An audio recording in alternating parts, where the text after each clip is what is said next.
Exclusive for the people of Manila. Direktang mensahe ni Yorme sa mga mamamula ng Kapitolyo ng bansa. Pakinggan, unawain, at ipasa ang mensahe ni Yorme. Ngayon, talk to the people.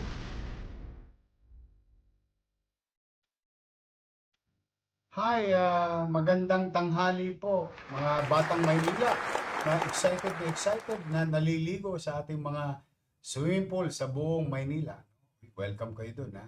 Kaysa malagay kayo sa mga alanganing kalye, doon na lang kayo. Wala kayong tosgas o 1-2 sawa. O pwede kayo araw-araw except Lunes, pagka Lunes kasi kailangan natin ng maintenance at linisin. But ganun din sa aking mga nanay at tatay, sana po'y nakapanangalian na kayo. Sa aking mga minamahal na lolo at lola, I love you. Yorme, I love you. Oh, naku, wag ko kayo masyado maglalabas, mga lolo at lola ko. Dala ng sobrang init ng panahon ngayon. Lagi kayong inom ng tubig.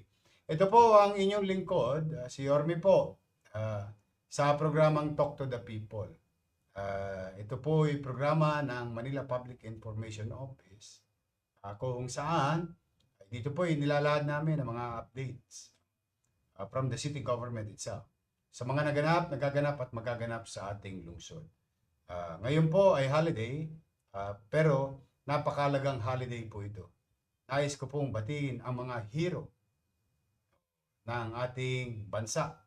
Dahil ngayon ay kinikilala ng Estado ang kanilang kagitingan. Para tayong mga mamamayan ngayon, sa kasalukuyan ay patuloy na nagbebenepisyo sa malayang bansa o demokratikong pamamaraan ng pamahalaan.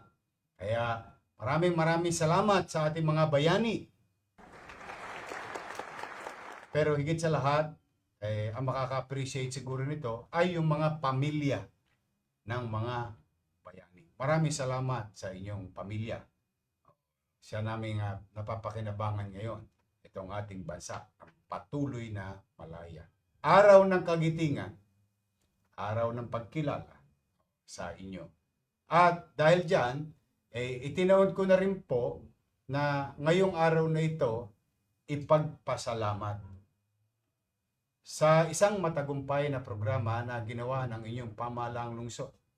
Dala ng krisis na ito na nagbibigay ng hirap o dagdag atangin. Inaatang natin itong responsibilidad na hindi naman natin masisisi ang ating bansa, ang ating mga leader sa ating bansa, kundi dahil sa sitwasyon sa Iran o sa Middle East.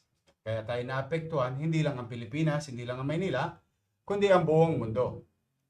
Kaya itong nilusad na programa ng inyong lungsod na libreng sakay ay ang minabuti ng lungsod para kahit paano makatikim man lang ng kagaangan ang ating mga mananakay. Partikular na mga empleyado at manggagawa, estudyante at iba pang gumagamit ng jeep. At the same manner, makapagbigay ng kapanatagan ng kalooban sa mga jeepney driver, operator sa ating lungsod na meron silang mayuwing maganda-ganda above on what they're earning nowadays sa hirap ng pamamasada dahil sa mahal ang presyo. Umabot po tayo, nagtapos tayo sa 4,000 piso bawat isang driver na siyang papakinabangan ng operator driver.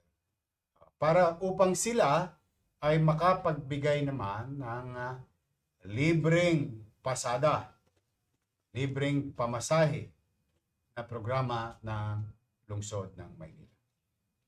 Humigit kumulang 1,100 mahigit na participants ang sumama voluntarily. Ibig sabihin, maaaring kami nag-aalok ng kapalit na salapi para sa kapakinabangan ng operator at driver. Ngunit hindi naman po ito required. Ito ay kailangan sumali ka, sumapi ka sa programa. Bagay na aking itinatangos ng ilong na ang mga driver ng Maynila, tagalungsod ng Maynila, operator at driver, ay nakaisa ng kusa. At dahil po dyan, sa loob ng 5 araw na ating ginastos, humigit kumulang 20 milyong piso, ay siyang napakinabangan naman ng operator at driver. At higit sa lahat, 931,831. Yan po ang suma total na nakinabang na riding public sa libreng sakay. Parating sila sa kanilang paparoonan, trabaho man, o man mga bagay na gagawin nila. Sana po ay naibsan yung hirap at pagsubok na kinakarap natin pare-pareho bilang mamamayan, bilang syudad, at bilang bansa. Kaya po, dahil ito'y araw ng kagitingan, nais ko po ipagpapuri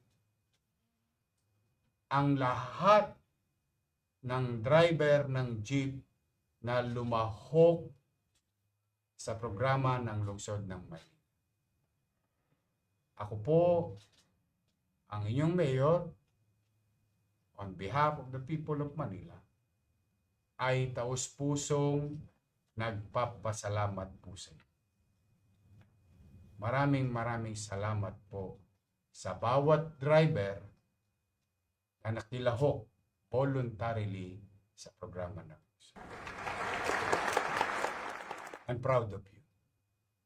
Sa pamilya ng mga operator at driver, I hope nakapagbigay din kami ng kapanatagan at kaluwagan sa panggastos ninyo sa araw-araw sa loob man lamang ng 1 linggo or 5 araw na kung saan may pasok at trabaho ang ating mga mamamayan.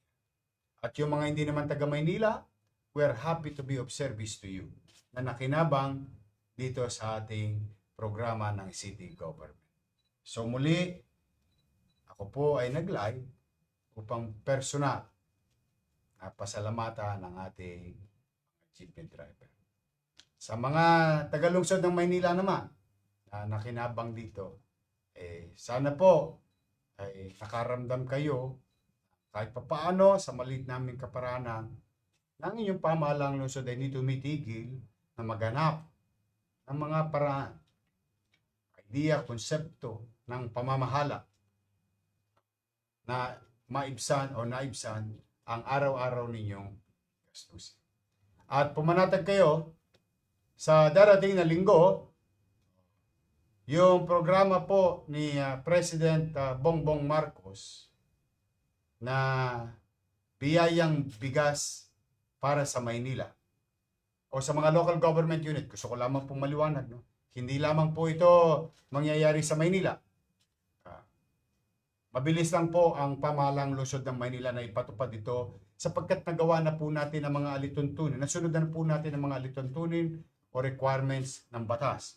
Kaya po maaga at napapanahon itong pagbibigay ng bigas. 10 kilo sa ating mga service industry o mga manggagawa, mamamayan, manggagawa sa pribado at pamahalaan, mamamayan, at shout out mga driver. Meron pa kayo. Ito pong bigas, 10 kilong bigas, ay programa ni President Marcos na ipinatutupad at ipatutupad sa lokal na pamahalaan tulad ng lungsod ng Maynila. At pipilitin po natin pahabain ang ating kamay. Sa unang datos na nakwentada namin ay humigit kumulang 74,000 ang makikinabang. Ngunit, as we speak, ang tansya na po namin ay humigit kumulang 80,000 na pamilya or individuals para sa kanilang pamilya na makikinabang sa lungsod.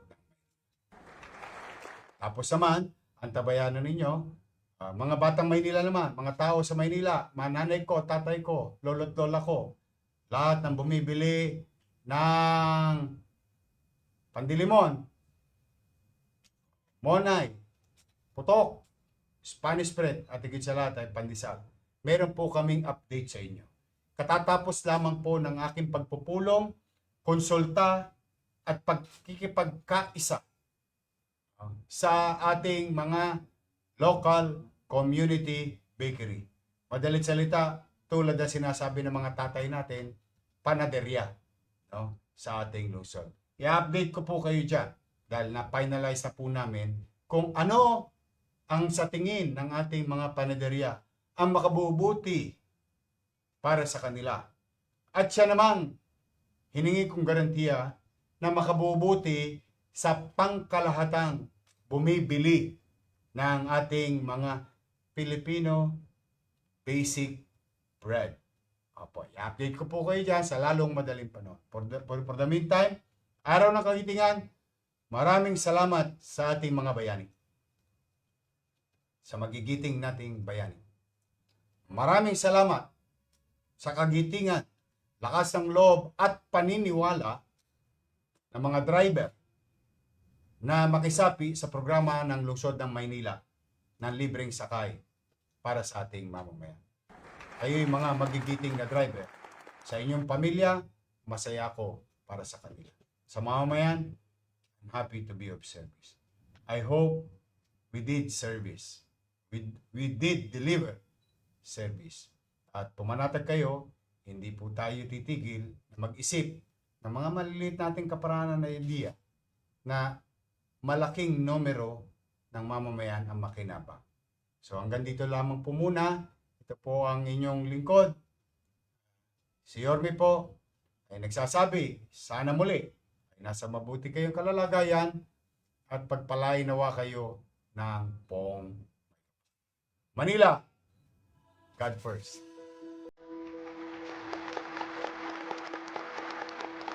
Exclusive for the people of Manila.